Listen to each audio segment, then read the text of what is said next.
हे guys, नमस्कार। Only civils Guru में आपका स्वागत है। I hope you all are doing well. आप सब अच्छे होंगे, आशा करता हूँ मज़े से होंगे और अच्छे से मेहनत कर रहे होंगे। बहुत ज़्यादा दिन नहीं बचे हैं, आप पढ़ते रहिए। लगातार हम वीडियोस बना रहे हैं, आपको हम भी पढ़ रहे हैं, तो बने रहिए हमारे साथ। और देखते रहिए PT 365 का अपडेटेड वर्जन, और जिसमें बहुत सारे इंपॉर्टेंट न्यूज़ हैं। और please like, subscribe, share, comment please, ये तो आपका बनता ही है दोस्तों, ये तो आप कर ही सकते हैं, इतनी छोटी सी बात है आपके लिए। सो ठीक है, देखते रहिए और हम स्टार्ट करते हैं। IR international relations. अब तक हम पॉलिटी एंड गवर्नेंस के काफ़ी पार्ट कंप्लीट कर चुके हैं। ये India and Persian Gulf region की बात हो रही है। याद रखिएगा, मैप में भी 2 क्वेश्चन अराइज होते हैं कम से कम, और IR से भी कभी कभी वो south to north, north to south, या फिर ईस्ट वेस्ट की साइड में गल्फ या फिर किसी भी सिटी के नाम दे देता है, और मैपिंग के थ्रू वो उनको किसी भी ऑर्डर में पूछ लेता है दोस्तों। तो ये क्या न्यूज़ में क्यों है? India and Persian Gulf region की बात कर रहे हैं। मैं पहले आपको पूरा रीजन दिखा देता हूँ। अब देखो ये है, क्या है। एयरफोर्स ने पार्टिसिपेट किया था फर्स्ट टाइम इन एक्सरसाइज थी डेजर्ट फ्लैग 6। ध्यान रखना, हमारी एयरफोर्स ने डेजर्ट फ्लैग 6 एक्सरसाइज में क्या किया था? पार्टिसिपेट किया दोस्तों।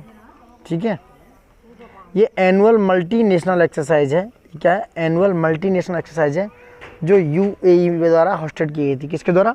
यूनाइटेड अरब अमीरात के द्वारा दोस्तों। एयरफोर्स ने इंडिकेट किया India's growing military ties with Persian Gulf region के साथ। क्या किया कि जो बढ़ते हुए गवर्निंग बॉडीज़ हैं, गवर्निंग रिलेशंस हैं इंडिया और अदर पर्शियन गल्फ रीजन में।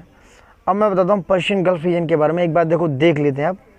ये सऊदी अरब का रीजन है दोस्तों, ये UAE है, ये अब UAE का अबू धाबी, ये दुबई है, ये गल्फ़ है, ये कतर दोहा, ये मनामा है, पर्शियन गल्फ, ये जुबैल, ये बहरीन, एक कपीज, ये सरतलत, ये इराक है। ठीक है, आप देख रहे हैं, ये स्टेट ऑफ हरमुज है, ये बंदर अब्बास है, ये बंदरगाह है यहाँ पोर्ट, ये ईरान है, ये गल्फ़ ऑफ ओमान है दोस्तों। ये क्या है? Gulf of Oman. ठीक है दोस्तों, ये ओमान है, ये गल्फ़ ऑफ ओमान है, ये गल्फ़ है पर्शियन गल्फ़। ये दोस्तों क्या है? ये पर्शियन गल्फ़ है। ठीक है, सॉरी, ये इसके बारे में बताते हैं। पर्शियन गल्फ रीजन जो है 8 कंट्रीज से इंक्लूडेड है। इसमें 8 कंट्रीज हैं पर्शियन गल्फ में। Number 1 Iran, 2 Oman, number 3 UAE United Arab Emirates, number 4 Saudi Arab, number 5 Qatar, number 6 Bahrain, number 7 Kuwait और नंबर 8 इराक। ये बॉर्डर बनाते हैं पर्शियन गल्फ के साथ। ठीक है, कौन कौन से हैं? ईरान, ओमान, यूनाइटेड अरब अमीरात यानी कि UAE Saudi Arabia, Qatar, Bahrain, Kuwait और इराक दोस्तों। 8 कंट्रीज हैं पर्शियन गल्फ के साथ क्या बनाते हैं? बॉर्डर। और इंडियन ओशन तक इनका क्या एक्सटेंशन है? गल्फ ऑफ ओमान के थ्रू कहाँ तक? स्टेट ऑफ हार्मोज तक। ठीक है दोस्तों, आप आई होप समझ गए होंगे, स्टेट ऑफ हार्मोज तक ये जाती है। ये क्या है? Persian Gulf. और इसका जो कोस्टल एरिया है, it is the world's largest single source of petroleum. ये सबसे बड़ा सिंगल सोर्स ऑफ पेट्रोलियम है। अगर बात करें टोटली, तो 50% of the world's oil reserve क्या है? पर्शियन गल्फ से क्या होता है? निकाला जाता है। और बहुत सारी इंडस्ट्रीज हैं जहाँ पे डोमिनेट करती हैं। वहीं सफानिया ऑयल फील्ड है, the world largest offshore oil field है ये, जो पर्शियन गल्फ में क्या है? लोकेटेड है दोस्तों। कौन सी?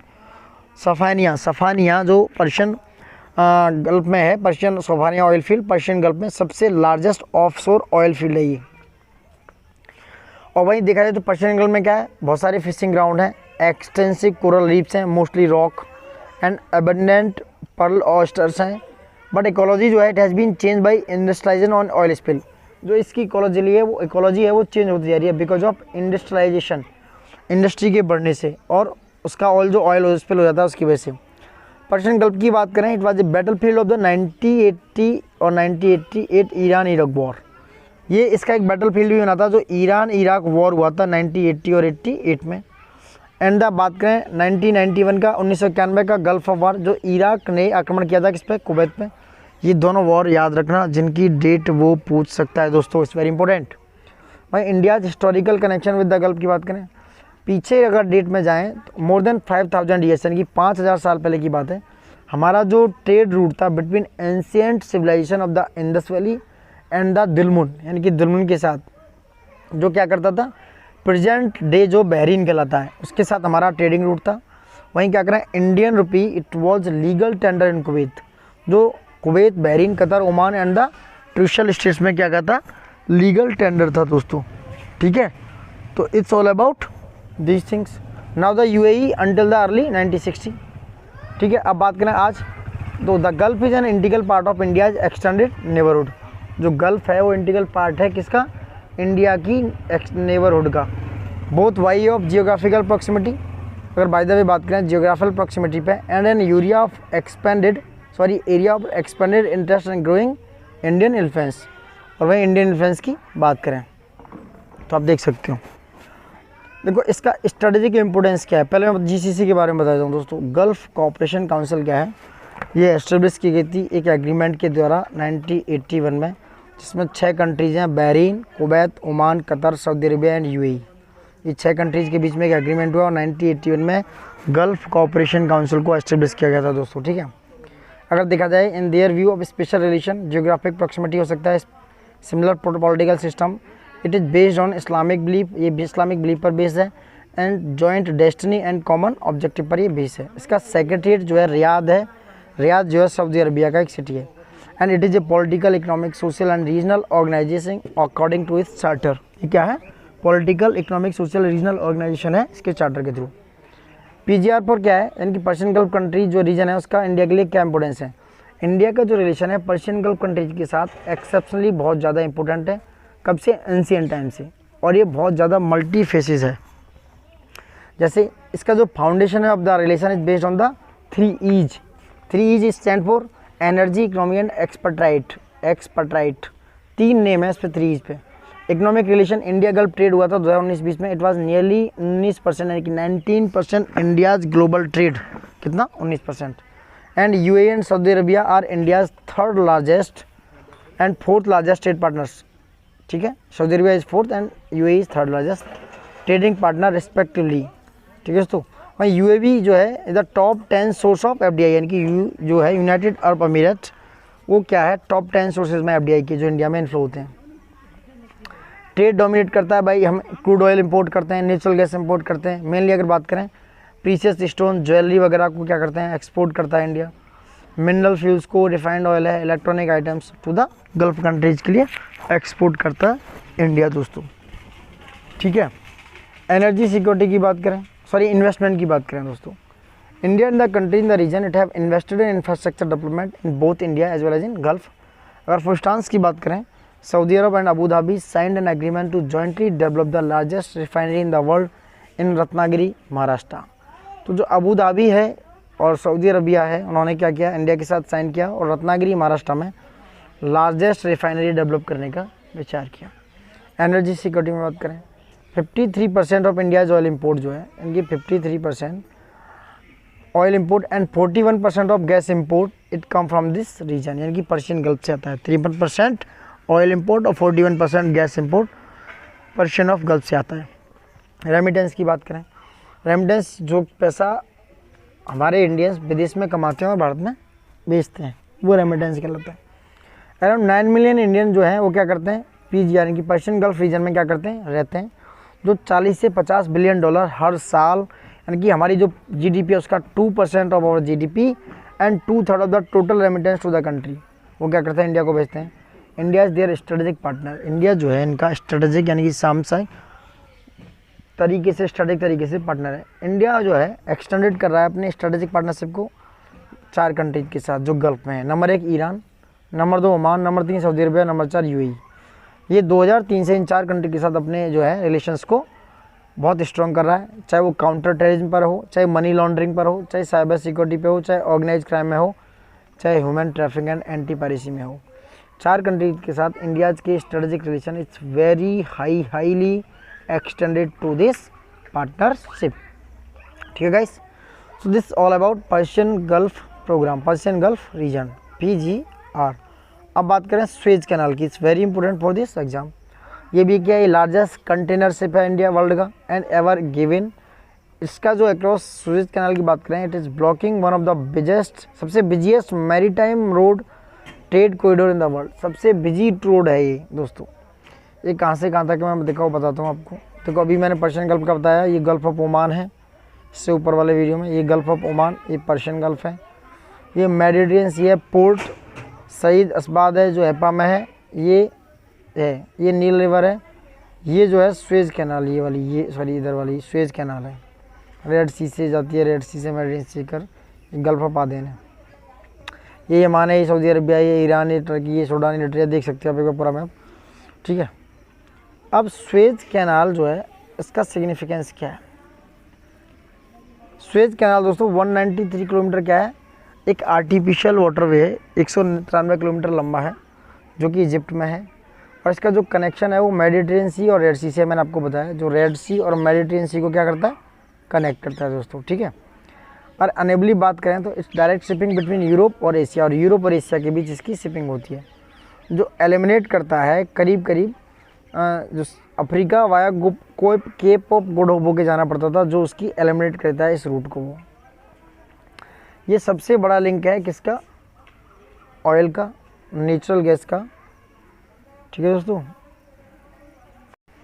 ये सबसे बड़ा रूट है natural gas cargo being shift का, जो ईस्ट टू वेस्ट यानी कि ईस्ट से वेस्ट की तरफ जाता है और 10% ग्लोबल ट्रेड में पार्ट करता है। एंड इसकी जो नियरली देखा जाए तो इसकी वर्थ है $10 बिलियन, जो गुड्स एवरीडे फ्लो करते हैं कहाँ से, स्वेज कैनाल से। तो आप इसका इंपोर्ट एक्सपोर्ट देख सकते हो। अगर हम बात करें गुड्स के बीच में, यानी कि 54.1 मिलियन टन ऑफ सीरियल्स यानी कि जो अनाज है, 53.5 मिलियन टन है जो ओर्स हैं या ओर और मेटल हैं, या 35.4 मिलियन जो टन है कॉयल एंड कोक का है, जो 2019 से पास हुआ था इस कैनाल के थ्रू। और ये जो कैनाल है it has no locks, so it can even handle aircraft carriers. इसमें कोई लॉक नहीं है, तो इसलिए एयरक्राफ्ट कैरियर्स को यह कर सकती है, हैंडल कर सकती है, जो कि इंपॉर्टेंट है फॉर सिक्योरिटी रीजन्स के लिए, ठीक है दोस्तों। अब स्वेज वॉर 1956 की बात करें, ये क्या था, इजिप्ट जो है बैंकक्रप्ट हो गया था, यानी कि दिवालिया हो गया था 19वीं सेंचुरी में, जबकि जो क्या कर रहा था, इंडस्ट्रियलाइज होने की ट्राई कोशिश कर रहा था। Due to this the governing of Egypt it had to sell his share holding in the company that manage Suez canal to the British. उस दौरान इन्होंने क्या किया, ब्रिटिश कैनाल को, सॉरी स्वेज कैनाल को ब्रिटिश को बेच दिया। 1875 से बात करें, control of canal it was with France and Britain, ये जो कंट्रोल था फ्रांस और ब्रिटेन के साथ था। कंसिक्वेंटली बात करें, Egypt was colonised by Britain, उस समय क्या था, इजिप्ट कॉलोनाइज था, औपनिवेशिक था ब्रिटेन का। And it gained independence in 1922, यानी कि 1922 में वो आज़ाद हुआ। But British troops remain to maintain control over the canal, उसके बावजूद भी ब्रिटिश ट्रूप जो सेना उन्होंने कैनाल पर, जो स्वेज कैनाल पर अपना कंट्रोल रिमेन रखा, यानी कि प्राप्त रखा, उन्होंने अलग नहीं किया। वहीं क्राइसिस स्टार्ट हो गया 1956 में, वैन इजिप्ट प्रेसिडेंट, उन्होंने क्या किया, nationalise the canal after the British had departed, जब ब्रिटिश चले गए उन्होंने इसको नेशनलाइज कर दिया। And he took other steps that are deemed security threats by Israel and western allies, और इन्होंने जो सिक्योरिटी थ्रेट से उन्होंने उसको उठाया, उनको लिया, and leading to a military intervention by Israel, British and French forces. And after that time the crisis briefly closed the canal and raised the risk of entangling the Soviet Union and the United States, and crisis ended हुआ 1957 में under an agreement supervised by the United Nations which sent its first peacekeeping force to the area. That's all about Suez Canal, and its outcomes, it has been term for Egyptian nationalism, but its legacy was an undercurrent in the Cold War. So that crisis as related to Egyptian and Suez Canal that related to under the British era and that time. ठीक है दोस्तों, अब बात करते हैं comprehensive and progressive agreement for trans Pacific partnerships की। ये क्या है, CPTPP की। अभी यूके ने अनाउंस किया है कि अप्लाई करेगा फॉर ज्वाइनिंग CPTPP, यानी कि comprehensive and progressive agreement for trans Pacific partnership में। ये फ्री ट्रेड ब्लॉक है एशिया पैसिफिक कंट्रीज़ का दोस्तों, ठीक है। ये CPTPP मार्केट है, इसमें 11 पैसिफिक रिम नेशंस हैं, यानी कि जो 11 नेशंस हैं कौन कौन से, Canada number 1, number 2 Mexico, number 3 Peru, number 4 Chile, और नंबर 5 पे मलेशिया, नंबर 6 पे सिंगापुर, नंबर 7 पे वियतनाम, नंबर 8 पे जापान, नंबर 9 पे ब्रुनोई, और नंबर 10 पे ऑस्ट्रेलिया, और नंबर 11 पे न्यूजीलैंड। तो they are 11 Pacific rim nations and 500 million consumers हैं, और इसका जो GDP है $13.5 ट्रिलियन। ठीक है दोस्तों, आप CPTPP के 11 कंट्रीज को देख सकते हो, Canada, Mexico, Peru, Chile, Malaysia, Singapore, Vietnam, Brunei, Japan, और ऑस्ट्रेलिया एंड न्यूजीलैंड। ठीक है दोस्तों, आप CPTPP की बात करें, it's a free trade agreement between 11 countries in the Asia Pacific. जो फ्री ट्रेड एग्रीमेंट है जो 11 कंट्रीज हैं एशिया पैसिफिक में, और इसको बोला जाता है नॉर्मली ट्रांस पैसिफिक पार्टनरशिप। लेकिन USA के विड्रॉ करने के बाद विड्रॉ फ्रॉम टीपीपी को यूएसएस ने जब ट्रंप शासन में विड्रॉ कर लिया, इट्स रिमेनिंग रिनेम्ड इस सीपीटीपीपी। उसके विड्रॉ करने के बाद इसका नाम क्या किया गया, रिनेम कर दिया गया, इसको बोला गया comprehensive partnership trans Pacific programme, trans Pacific partnership.